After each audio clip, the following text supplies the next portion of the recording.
Hello dear students and welcome to Edutap. तो guys अगर आप यूपीएससी सीसैट 2026 की तैयारी कर रहे हैं तो this session is for you. ठीक है, जल्दी से लाइक कर लीजिए, सब्सक्राइब कर लीजिए अगर आप पहली बार हैं। तो गाइज इस सीरीज़ में हम टॉप 1000 क्वेश्चंस प्रैक्टिस कर रहे हैं अपने 2026 एग्जाम की प्रिपरेशन के लिए। और इसमें मैं आपके लिए प्रीवियस ईयर क्वेश्चन से ही आपके पैसेजेस लेके आया हूँ और आपके साथ कुछ पैसेजेस डिस्कस करूंगा, सॉल्यूशन दूंगा आपको और समझाऊंगा कि कैसे उनको सॉल्व किया जाता है।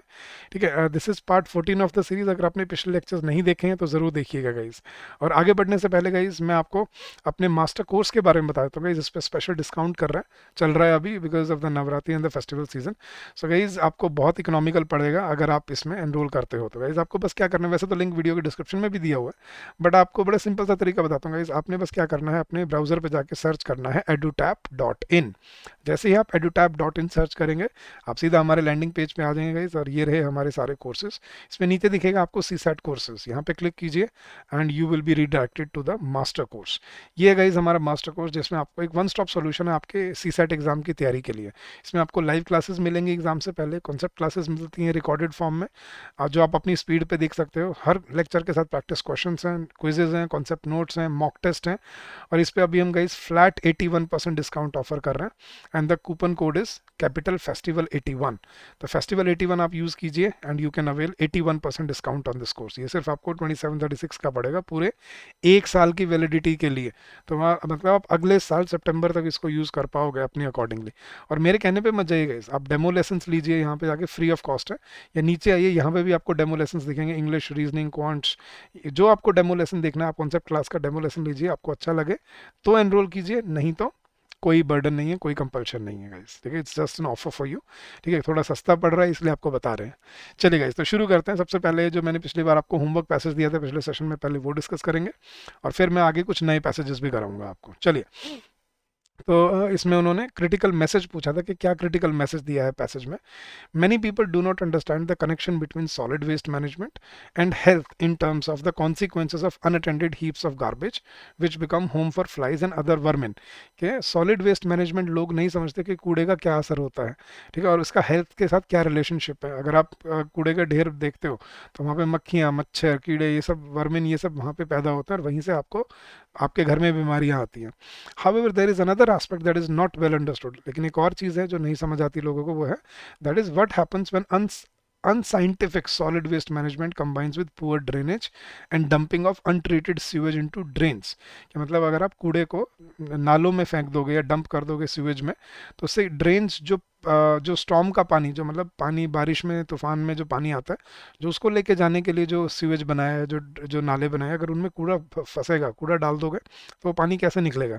The result is choke drains, जिससे क्या होता है, नालियाँ ब्लॉक हो जाती हैं, which are full of stagnant water breeding mosquito, जिसमें मच्छर मक्खी पैदा होते हैं, resulting in spread of water borne diseases, जिसके पानी की मलेरिया, डेंगू, ये सब ये डिजीज वहाँ से पैदा होना शुरू होती हैं। तो solid waste management is a crucial component जो हमें समझना है। तो उसने क्या मैसेज दिया, in India the drainage networks are not separate from sewage और स्टॉर्म वाटर। ये मैसेज है कि इंडिया में जो ड्रेनेज नेटवर्क है वो सीवेज और स्टॉर्म वाटर से अलग नहीं है। Second, urban local bodies do not have enough resources and legislative authority to deal with problems of waste management. नहीं. Solid waste management should be integrated with the maintenance of drainage and sewage networks. Yes. And bad maintenance of solid waste and sewage systems by our municipalities is the reason for drinking water. ना drinking water की बात हो रही है यहाँ पे, ना resources और लेजिस्लेटिव अथॉरिटी की बात हो रही, ना ही सेपरेट की बात हो रही है। यहाँ पे बात हो रही है कि उसकी वजह से ये होता है। तो सही सजेशन क्या है कि उनको कनेक्ट कर देना चाहिए। Solid waste management should be integrated with the maintenance of drainage and sewage networks, तभी वो कनेक्ट होकर एक दूसरे को सपोर्ट कर पाएंगे। वहाँ पे कूड़ा फेंके जाओ, उधर सफाई नहीं हो रही, तो फिर ये प्रॉब्लम तो खड़ी ही होंगी। तो option she was your correct answer. चलेगा, कुछ नए पैसेजेस पढ़ते हैं, उनको सॉल्व करते हैं आज। और फिर मैं एक होमवर्क पैसेज भी दूंगा आपको जिसका आंसर आपने मुझे इसी वीडियो के कमेंट सेक्शन में बताना है। तो पहला पैसेज है गाइस, इसमें उसने हमें इन्फ्रेंस पूछा है। इन्फ्रेंस क्या होता है गाइस, अ लॉजिकल की फैक्ट, की पॉइंट ऑफ द पैसेज, मतलब जो मेन पॉइंट है पैसेज का उसको इन्फ्रेंस बोलते हैं। तो चलिए गाइस पढ़ते हैं और समझते हैं। Low end IoT, internet of things जिसको बोलते हैं ना IoT, low end IoT devices are cheap commodity items. के आईओटी के जो डिवाइसेस हैं वो चीप आइटम्स होते हैं। Addressing security would add to the cost, क्योंकि अगर हम उसमें सिक्योरिटी की बात करें, मतलब साइबर सिक्योरिटी की बात कर रहा है वो, तो वो महंगे हो जाएंगे। This class of items is proliferating with new applications, many home appliances, thermostats, security and monitoring devices and personal convenience devices are part of the IoT. ठीक है, होम अप्लायंसेस हम अलार्म लगाते हैं, कैमराज लगाते हैं, थर्मोस्टैट्स हैं, ठीक है, मॉनिटरिंग डिवाइसेस हैं, पर्सनल कन्वीनियंस के डिवाइसेस हैं, कार पे कैमराज हैं, हर जगह कैमरा लगा लेते हैं, तो ये सब आईओटी से रिलेटेड है, आईओटी से आईओटी का ही पार्ट है ये, internet of things. So are fitness tracker जो आप घड़ी पहनते हो, सर्टन मेडिकल इम्प्लांट्स जो आप वो लगाते हो, मेडिकल इम्प्लांट हैं जो computer like devices in automobiles, गाड़ियों में हैं। ठीक है, तो ये इससे क्या है, मतलब हर जगह पे आपकी लाइफ में आईओटी के डिवाइसेस आपको देखने को मिलेंगे। The IoT is expected to expand exponentially but new security challenges are daunting, कि आईओटी बहुत खतरनाक तरीके से फैलने वाला है, लेकिन उसके साथ साथ उसके सिक्योरिटी चैलेंजेस भी उतने ही खतरनाक हो सकते हैं। तो उसने क्या इन्फ्लुएंस दिया है, पढ़ते हैं। Development of enabling technology in India can be a big boost to this manufacturing sector. No, ये बात हुई नहीं है यहाँ पे। India is not yet fully ready to adopt IoT in view of imminent security challenges. India की बात नहीं हो रही है यहाँ पे मेरे ख्याल से, बट देखते हैं। Life becomes more comfortable with the development of cheap and IoT devices. No, as we go digital we must recognise the huge threat to internet security from some IoT devices. Yes, तो India की बात नहीं थी यहाँ पे, बात ये थी, मैसेज ये था कि जैसे जैसे हम डिजिटल बन रहे हैं, डिजिटलाइज हो रहे हैं, हमें रिकग्नाइज करना पड़ेगा कि इंटरनेट सिक्योरिटी के जो थ्रेट है कुछ आईओटी डिवाइसेस है वो उतना ही खतरनाक है। So that is the clear message of the passage. So option D was your answer. चलिए गाइस, नेक्स्ट पैसेज पढ़ते हैं। उसमें नेक्स्ट में उसने क्या पूछा है, most logical and rational corollary क्या है यहाँ पर। तो कोरोलरी भी इन्फ्रेंस ही होता है गाइस, अ लॉजिकल की fact that can be taken out from the passage. तो पढ़ते हैं और सॉल्व करते हैं। चलिए, with the digital phenomenon restructuring most social sectors, digital phenomena जिससे सोशल सेक्टर को रीस्ट्रक्चर किया जा रहा है, with the digital phenomenon restructuring most social sectors, it is little surprise that global trade negotiations are now eyeing the digital arena in an attempt to प्रीएम्प्टिवली colonise it. Yes, क्योंकि देखो हर जगह पे digitalise हो रहा है, हर जगह पे इंटरनेट आ गया, मार्केटिंग, सोशल मीडिया सब आ रहा है, राइट। तो ये सरप्राइज की बात नहीं है कि ग्लोबल ट्रेड नेगोशिएशंस में लोग प्रीएम्प्टिवली उसको कॉलोनाइज कर रहे हैं, बिग डेटा को के ऊपर अपनी मोनोपोली बनाने की कोशिश कर रहा है। Big data is freely collected और mined from developing countries and converted into digital intelligence in developed countries. के छोटे डेवलपिंग कंट्रीज से बिग डेटा को माइन किया जाता है या कलेक्ट किया जाता है और फिर उसको डिजिटल इंटेलिजेंस में कन्वर्ट किया जाता है डेवलप्ड कंट्रीज में। This intelligence begins to control different sectors and extract monopoly rents. इससे अलग अलग सेक्टर कंट्रोल होते हैं इंटेलिजेंस, इस डेवलप्ड इंटेलिजेंस से, और मोनोपोली रेंट लेते हैं वो। A large foreign company providing cab service for instance is not a work of cars and drivers. It is digital intelligence about commuting, public transport, roads, traffic, city events, personal behavioral characteristics of commuters and driver and so on. जैसे कि उबर की बात कर रहा है वो, उबर ने तो यही तो किया है। उसको पता है इंडिया में इतने लोग कैब से जाते हैं, लेकिन कोई ऑर्गेनाइज तरीका नहीं है कैब को हायर करने का। उसने क्या बना दी, एक ऐप बना दी कि ऐप से अपनी कैब हायर करो, आपके घर पे आएगी, जहाँ बुलाओगे वहाँ आएगी, आपको एक फिक्स रेट, फिक्स उस पर लेके जाएगी। तो लोगों का मतलब वो पैटर्न समझना, पब्लिक ट्रांसपोर्ट को समझना, ये समझ के उस डेटा को माइन करके उन्होंने और मोनोपोली रेंट बना लिया वहाँ से। तो क्या कोरोलरी है इस पैसेज की, globalisation is not in the interest of India as it undermines its socio economic structures. नहीं, ये नहीं कह रहा वो। India should be careful to protect its digital sovereignty in global trade talks. Yes, India should charge monopoly rent from multinational companies exchange for big data. हम monopoly rent charge करें? नहीं। The loss of big data from India is proportional to the degree और value of its foreign trade. कि big data की value उसके foreign trade के बराबर है? नहीं। वो क्या कह रहे हैं कि भाई जब इतना कुछ हो रहा है तो हमें अपनी सॉवरेनिटी को प्रोटेक्ट करना चाहिए ग्लोबल ट्रेड टॉक्स में, कि ऐसे मोनोपोलाइज या कॉलोनाइज नहीं करने देना चाहिए अपने डेटा को, उसको हमें खुद अपने आप को प्रोटेक्ट करना चाहिए। So option B was your correct answer. चलिए गाइस, नेक्स्ट पैसेज पे चलते हैं। फिर से उसने कोरोलरी पूछी है, कोरोलरी वही की फैक्ट फ्रॉम द पैसेज, पढ़ते हैं और फिर सॉल्व करते हैं इसको। द रूरल पुअर, जो गांव में जो गरीब होते हैं, the rural poor across the world, including India, have contributed little to human-induced climate change, yet they are on the front line in coping with its effects. कि भाई जो गांव में गरीब लोग हैं उन्होंने ग्लोबल चेंज, क्लाइमेट चेंज में मतलब मिनिमम कंट्रीब्यूशन है उनका। गांव में कौन से पोल्यूशन होता है?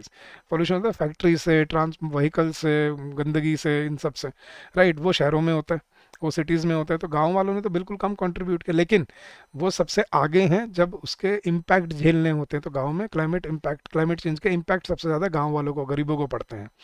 Farmers can no longer rely on historical averages for rainfall and temperature, and the more frequent and extreme weather events such as droughts and floods can spell disaster. के गांव किसानों को अब वो पहले जैसे होता ना कि इस मॉनसून में इतनी बारिश आएगी, इस महीने में इतनी होगी, उस पर डिपेंड नहीं कर सकते। और आजकल ऐसे वेदर इवेंट्स, तूफान, बाढ़ ऐसे आ जाती है, सूखा पड़ जाता है कि वो बिल्कुल मर जाते हैं किसान। And there are new threats, और नए कुछ भी खतरे भी हैं, जैसे sea level rise, sea level बढ़ रहा है, and the impact of melting glaciers on water supply. Glacier की वजह से वाटर सप्लाई, बाढ़ आ जाती है, वाटर सप्लाई बढ़ रहा है। How significant are small farms, तो उसने सवाल अब ये उठता है कि जो छोटे फार्म्स हैं वो कितने इंपॉर्टेंट हैं हमारे लिए। As many as 2 billion people world wide depend on them for their food and livelihood. 6 में से 2 बिलियन पीपल स्मॉल फार्म्स और अपनी लाइवलीहुड और फूड के लिए इन छोटे फार्म्स पे डिपेंडेंट है।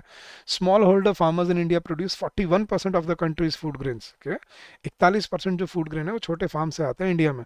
And other food items that contribute to local and national food security, जिससे फूड सिक्योरिटी बनती है। तो दे आर वेरी इंपॉर्टेंट और इसीलिए हमें उनका ख्याल रखना चाहिए। तो कॉरलरी क्या है? Supporting small farmers is an important part of any agenda regarding environmentally sustainable development. Yes, poor countries have little role to play in the mitigation of global warming. कि poor countries कोई रोल नहीं play कर सकती global warming को कम करने में, ऐसा नहीं कह रहा वो। Due to a large number of farmer households, India will not have food security problem in the foreseeable future. नहीं, ये भी नहीं कह रहा वो। Only smallholder farmers can ensure food security. नहीं, ये देखो ये extreme option बन जाता है only की वजह से। So this is also incorrect. Correct answer is yes, option number A, कि small फार्मर्स को सपोर्ट करना हमारे सस्टेनेबल डेवलपमेंट एजेंडा का प्राइमरी पर्पस होना चाहिए। क्यों? क्योंकि उन्हीं से हमारी फूड सिक्योरिटी बनती है और सबसे ज़्यादा चैलेंजेस उन्हीं को फेस करने पड़ते हैं। So that is the correct answer, option A is the right choice.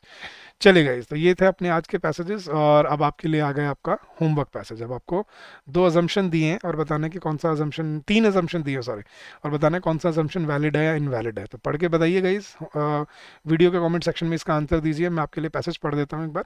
A changing climate and the eventful efforts of governments, however reluctant to deal with it, could have a big impact on investors' returns. Companies that produce or use large amounts of fossil fuels will face higher taxes and regulatory burdens. Some energy producers may find it impossible to exploit their known reserves and be left with stranded assets. That means deposits of oil and coal that have to be left in the ground. Other industries could be affected by the economic damage caused by more extreme weather, storms, floods, heat waves and droughts. तो क्या assumption निकाल सकते हो आप यहाँ से guys? बताइए मुझे इस वीडियो के कमेंट सेक्शन में। और गाइस जाने से पहले मैं फिर से आपको अपने कोर्स के बारे में बता जाता हूँ। गाइस, आप कैसे एनरोल कर सकते हो हमारे कोर्स में। आपको बस क्या करना है, आपको अपने ब्राउज़र पे जाना है और टाइप करना है edutap.in। आप बस क्लिक कीजिए और आप हमारे लैंडिंग पेज पे आ जाएंगे। नीचे स्क्रॉल कीजिए, ये रहे हमारे सीसैट कोर्सेज। क्लिक करेंगे, नीचे देखेंगे, ये आपको मिल जाएंगे हमारे मास्टर कोर्स यूपीएससी सीसैट के लिए। इसमें आपको ब्रोशर में सारे डिलीवरेबल्स दिए हुए, डिटेल्स दिए हुए हैं, and you can find all the necessary SOPs fair. तो आप पहले डेमो लेसन्स भी ले सकते हैं आप नीचे जाके, क्वांट्स, रीजनिंग, इंग्लिश सभी के, and then make your educated decision, wise decision regarding this. तो चलिए गाइस, आज के लिए इतना ही। I will see you again next week with more such sessions, with more such practice questions for you. अगर आपको कोई डाउट हो, कोई क्वेरी हो guys, you can always call us on this number during the office hours, which is 8146207241, और you can also drop us an email at hello@edutap.co.in. That's our ID, official email ID. So thank you so much once again guys. Keep on working hard, keep on giving your best, and I'm sure you will be prepared before the exam and you will do wonders, and you'll come out with flying colors. So thank you once again. Happy learning to all of you, and happy Navratra to everyone. Happy festival season basically. Chaliye guys, see you soon.